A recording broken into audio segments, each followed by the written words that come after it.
transversale et je retrouve ce matin mes deux invités, Francesca Poloniato, directrice du ZEF, Scène nationale de Marseille, et Pierre Rigal, danseur, chorégraphe.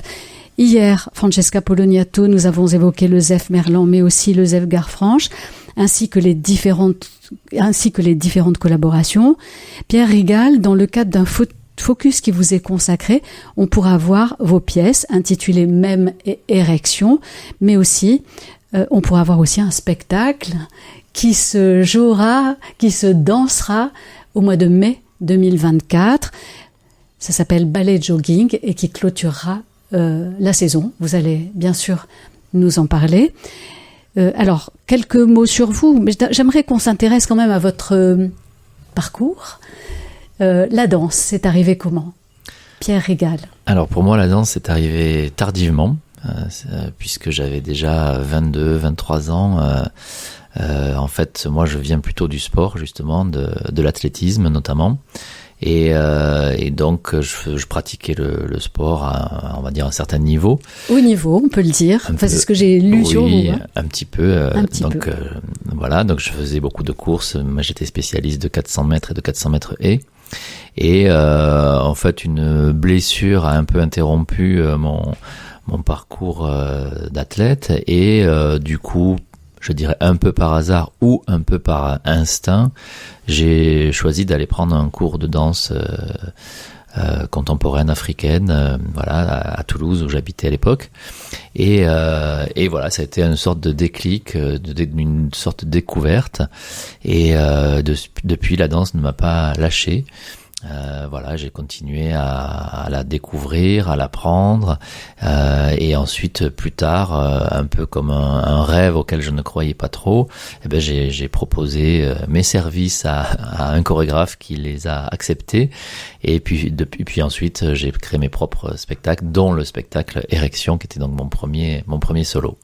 Alors je me demandais justement en travaillant sur notre entretien de ce matin, il y a Érection et il y a même deux spectacles que vous avez créés en 2003.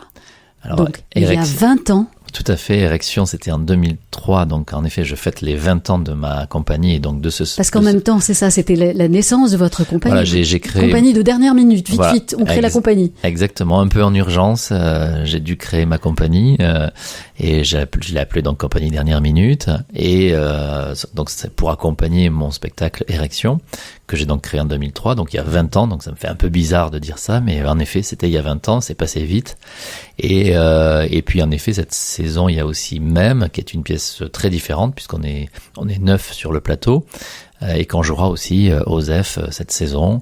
Voilà, donc ça fait deux pièces très différentes de mon répertoire, que j'aime beaucoup, bien sûr, qui ont beaucoup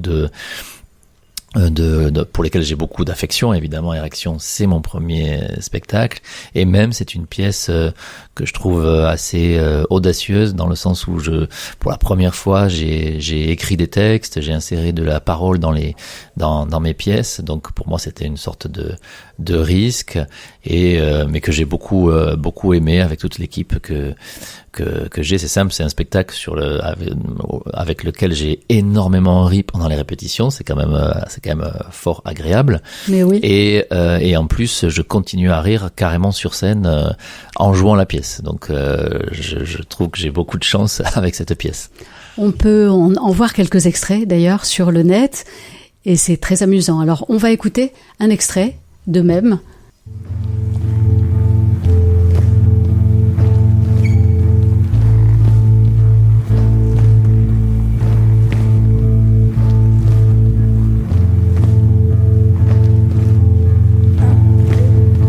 Il m'est arrivé un truc, je peux pas être plus clair. Non, tu nous dis rien du tout là. Bon, qu'est-ce que vous voulez entendre? Tu baisses d'un ton. Qu'est-ce que vous avez à la fin? Et moi je me serre la main tout seul en fait. T'es avec Julien. J'explique les boucles à Malik.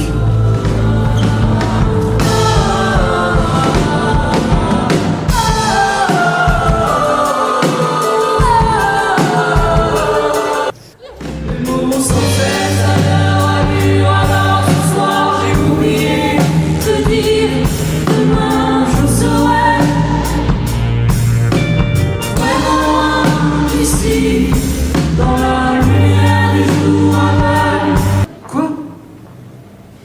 Quoi T'étais où toi? Pourquoi t'es arrivé en retard?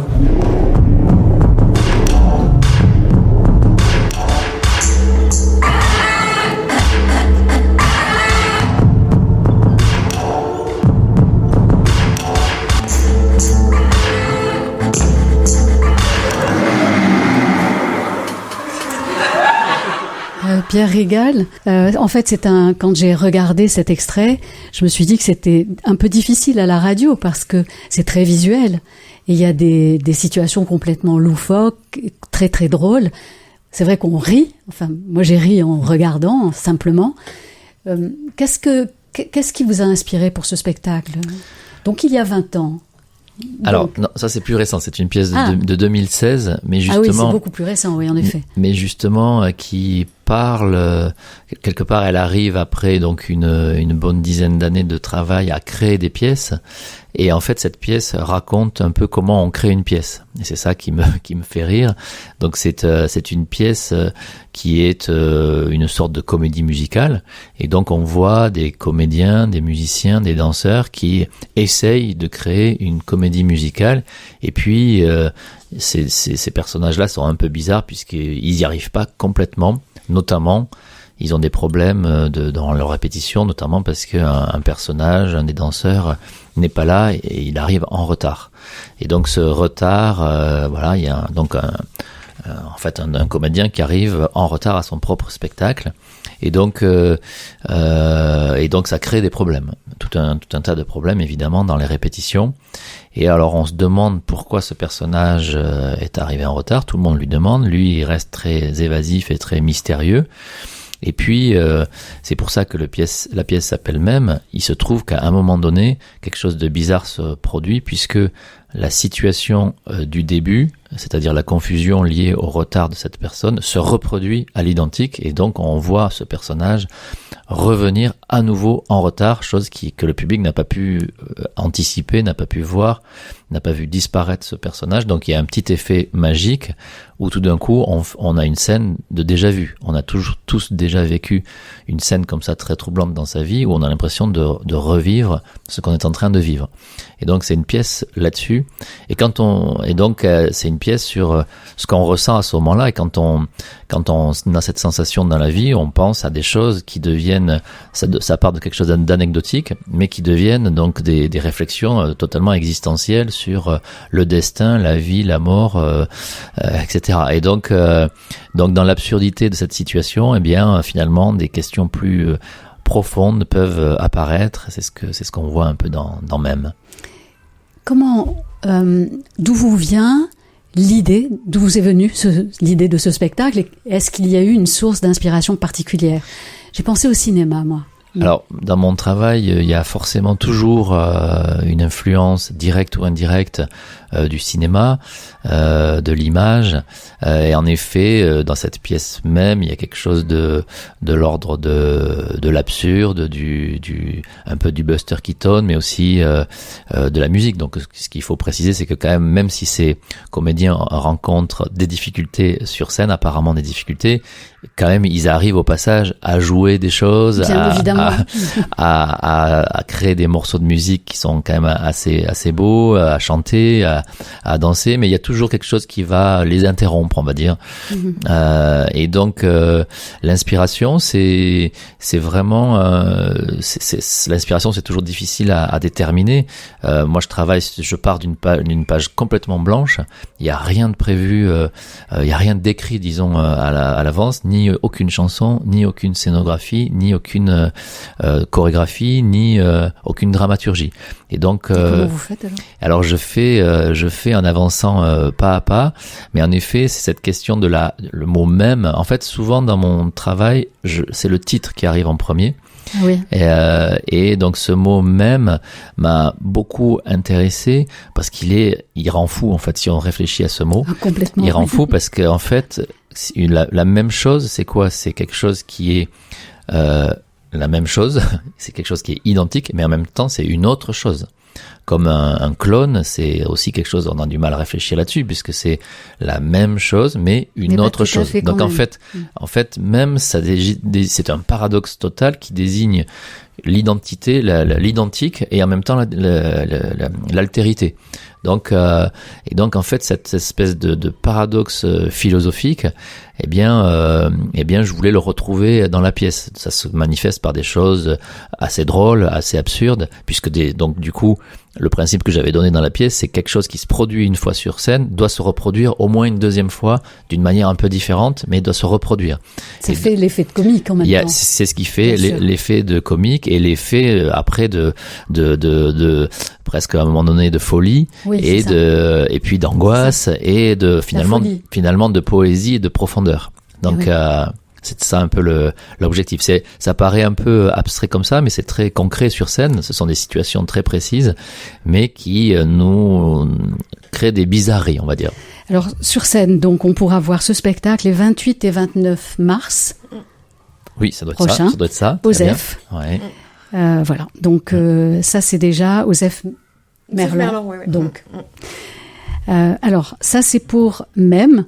Donc il y aura pendant cette période, il y aura un focus sur votre travail, et en particulier, on va parler de Érection, qui est c'est votre premier solo, premier solo.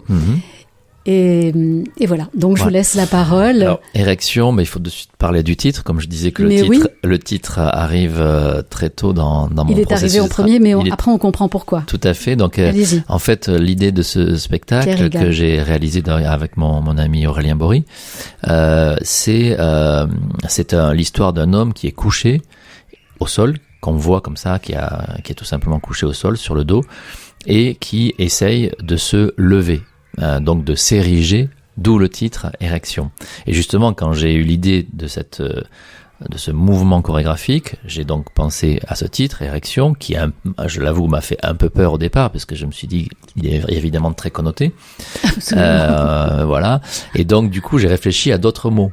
Mais celui-là est bien. Mais celui-là, en fait, était tout simplement le seul. Absolument. J'ai pas réussi à trouver un autre mot qui pouvait décrire ce mouvement, le fait de s'ériger. Une fois que j'ai compris que c'était le seul, je l'ai adopté, je l'ai aimé et je l'ai assumé. Et donc en fait, et ensuite j'ai fait un test. J'ai essayé de voir, en travaillant tout seul dans un studio, est-ce que cette idée toute simple, l'histoire d'un homme qui est couché et qui essaie de se lever, c'est quand même assez minimal. Est-ce que ça pouvait être suffisant pour en faire un spectacle? Et je me suis assez vite rendu compte que oui, qu'en fait il y avait tout simplement une infinité de possibilités entre ces deux stations, la station couchée et la station debout. Et ce qui était intéressant dans la pièce, c'est que ce personnage, en fait, il est complètement neuf, il apparaît couché et il ne sait pas comment faire pour s'ériger. Il sait même pas d'ailleurs il sait pas qu'il est homme. Il sait même pas quel est l'objectif. Il essaye d'évoluer, donc et donc il se trompe beaucoup. L'idée de se tromper fait partie beaucoup de mon travail. On le retrouve aussi beaucoup dans Même, où ces personnages se trompent, et en se trompant, ils arrivent à faire autre chose qu'est-ce qui était prévu. Et donc dans Érection, c'est un peu pareil. Il sait pas trop où il va, il commet des erreurs, il se lève pas dans le bon sens, on va dire. Et puis finalement, il réussit un tout petit peu à trouver la position debout, qui finalement n'est pas si stable que ça. Elle est tellement peu stable que il va directement passer à la position en vol. Il va réussir par magie, il va réussir à finalement s'envoler. Le public est assez surpris finalement de voir. Je révèle un petit peu mais bon, il y a quand même d'autres surprises aussi. Donc, entre Odyssée, contes philosophiques et récits de science-fiction, Érection cherche à suivre le fil de l'évolution humaine. Je ne sais pas si c'est vous qui l'avez écrit, mais en tout cas... Je crois, à l'époque. C'est vous, dans un dispositif épuré, accompagné d'effets son et vidéo créés en direct. Pierre Rigal danse à la fois l'homme animal, l'homme individu et l'homme social, 3 versions d'une même tentative d'érection.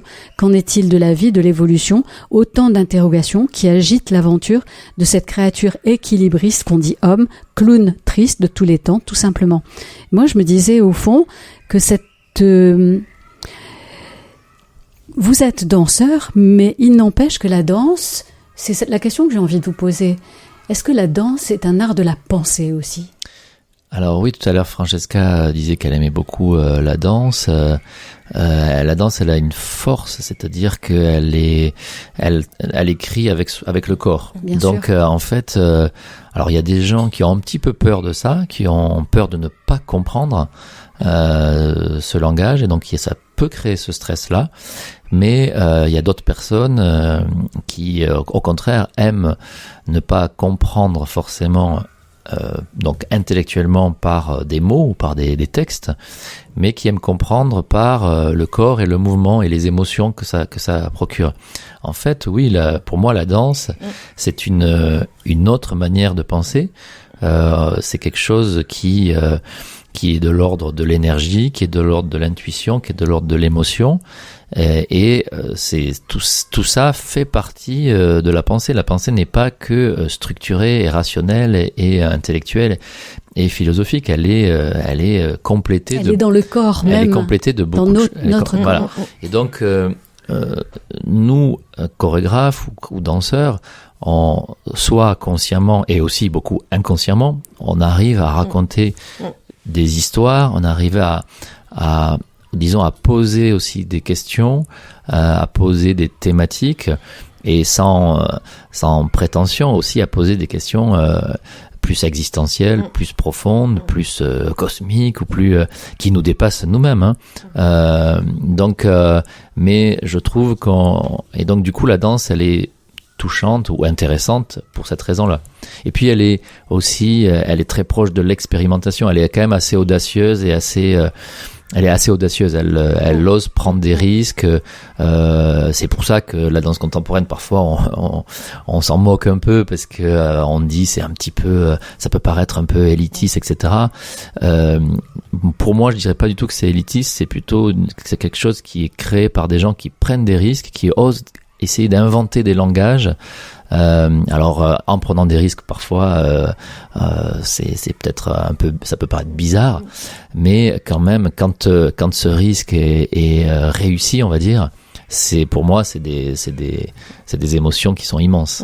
C'est pour ça que je peux me permettre de Je vous en prie, faire le lien allez-y, j'allais vous avec ce qu'il dit, c'est-à-dire que je fais pas exprès, mais du coup ça fait un lien avec ballet jogging qui et c'est important. Voilà, il va en parler mieux que moi, mais dans cette proposition de ballet jogging où Pierre a eu envie de convoquer, de rassembler des coureuses et des coureurs, et ce sont pas des danseuses et des danseurs. Et ce qui est intéressant, c'est ça, c'est que ce sont des personnes qui courent, comme certains vont faire du yoga, eux ou elles vont courir le matin ou le dimanche ou tous les matins. Voilà, en tout cas, et ces personnes-là avec lesquelles j'ai eu l'occasion d'en parler de parler avec quelques-unes de ces coureuses et coureurs, tout d'un coup, ils se disent on court, mais on est chorégraphié et par un artiste. Et donc, eux aussi découvrent quelque chose. Et c'est pour ça, je trouve que ça fait bien le lien avec tout ce qu'il vient de dire. C'est sûr que c'est une pensée. C'est sûr que on vient pas facilement comme ça à la danse. Et encore, c'est ce qu'on se dit, parce qu'une fois qu'on y est, on tombe dedans, je crois. Et quand on parle que c'est difficile d'aller chercher des personnes qui sont pas habituées à aller au théâtre et tout ça, et on parle toujours des quartiers prioritaires, et moi je dis non, ils peuvent venir au spectacle et ils viennent, mais les personnes d'un autre milieu, peut-être plus aisées, ou qui ont l'habitude de faire d'autres choses, ne vont pas au théâtre, voilà, ou ne viennent pas à la danse. Et on n'a pas fait ballet jogging pour convaincre des gens, mais on se rend compte que par ce projet que Pierre anime, amène, chorégraphie, travaille en tant qu'artiste, ces personnes-là sont déjà venus faire un petit tour aux F, par exemple, pour voir ce qui s'y passait. Et je trouve ça super. Et on le fait pas dans ce sens-là, mais c'est un artiste qui rassemble. Après, le contenu, je laisse Pierre en parler, parce que c'est un projet qui est formidable. Vous étiez fait pour vous rencontrer, en fait. Mais on se connaissait déjà, on se tourne autour depuis un petit moment, mais c'était le moment pour moi, en tous les cas, dans l'évolution du projet artistique, que Pierre soit présent à ce moment-là. Alors, notre entretien ce matin commence. On a bientôt terminé pour ce matin, et puis on aura l'occasion de venir vous voir aux F, et aussi de venir assister au ballet jogging. Assister et participer. Parce qu'on a déjà 80 complices, et on va étoffer l'équipe. On doit arriver à 200 ou 250 coureurs. Donc tous les gens qui aiment courir sont les bienvenus. Sont les bienvenus. Tout à fait. En tout cas, il ne s'agit pas de courir. Et il s'agit de donner un sens à ce qu'on fait. C'est bien ce que vous dites. Il s'agit de courir en donnant du sens à sa Mais course, en fait. Oui, il court. Les coureurs courent. Il court et vous avez fait une chorégraphie justement là-dessus. Alors, vous allez en parler très vite, quand même, ballet très vite. de jogging, c'est une performance qu'on va effectuer lors de l'arrivée de la flamme olympique à Marseille Voilà, c'est en important de mai. le dire quand même. Et donc, ce qui met en scène 200 à 250 coureurs et coureuses à pied, et que on va chorégraphier une sorte de trajectoire de course. Donc, pour un peu schématiser, vous voyez les nuées d'oiseaux dans le ciel, d'hirondelles par exemple. Eh bien, on va s'inspirer de ces oiseaux qui créent des formes assez organiques, mais en même temps très ordonnées et très spectaculaires. Et donc, voilà, les coureurs vont devenir nos oiseaux pour Des oiseaux, des poissons, des bancs en tout cas. Des bandes de créatures magiques qui vont zigzaguer et virevolter dans l'espace. Ça fait envie. Hein. C'est au mois de mai prochain. Oui. Bienvenue à tout le monde. Oui. Bienvenue. On vous attend tous et toutes. Eh bien, notre émission est maintenant terminée. Merci à vous deux d'avoir été là. Et on va écouter quand même, pour terminer, on va écouter un de vos choix musicaux, Francesca Poloniato. Et il s'agit de Paolo Conte. À la suite de ça, les transversales sont terminées. Et si vous voulez nous retrouver, ça sera sur le site des transversales www.les-transversales.fr ou encore sur radiojm.fr. Vous vouliez dire un dernier mot sur Walden ? Juste, voilà, Loïc Guénin est un artiste de la bande aussi que j'apprécie beaucoup et qui fait un travail remarquable au niveau de la musique de création, où on dit aussi que c'est difficile d'accès comme la danse contemporaine, et Loïc permet en tous les cas à beaucoup de monde d'accéder à sa musique, et il crée un Walden OSEF, et on attend aussi beaucoup de monde. Et ce sera quand ? 17 février. Très bien, De c'est mémoire. le jour de mon anniversaire, très bien. Je viendrai. Très bien. Merci encore, et on écoute Paolo Conte. Une autre musique qui n'a rien à voir avec la musique de Loïc, mais que j'aime non, beaucoup. rien à voir.